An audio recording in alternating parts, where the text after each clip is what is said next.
Now we'll discuss how to prepare epoxides. There are two methods for this. First, epoxides can be synthesized using peroxy acids and an alkene. You should have seen this reaction before, but essentially if we have a peroxy acid like MCPBA, we will generate an epoxide. Notice the stereochemistry here was cis, so both of the methyl groups in the product will be on the same face. If the stereochemistry were trans to begin with, then the two methyl groups would appear on the opposite face.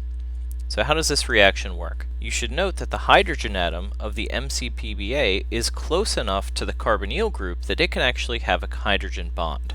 Essentially what a hydrogen bond is, the oxygen is donating electron density to this hydrogen. If this hydrogen were to be grabbed by the carbonyl group, then this electron density from this bond is available to attack the alkene. At the same time, the alkene bond will break and will attack this one oxygen.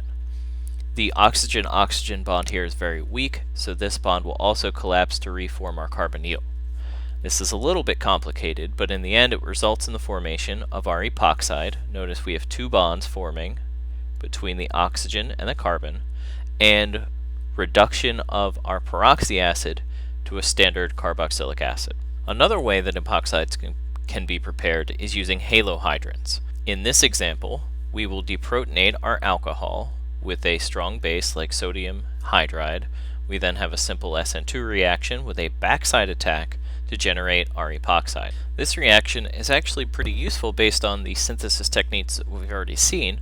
We could take an alkene, we could do a halohydrin reaction, which will generate an anti-halohydrin, which can then be deprotonated and generate a new epoxide. To summarize, we can generate epoxides using peroxy acids and alkenes. This epoxidation is stereospecific, so the stereochemistry of the starting material will determine the stereochemistry of the product.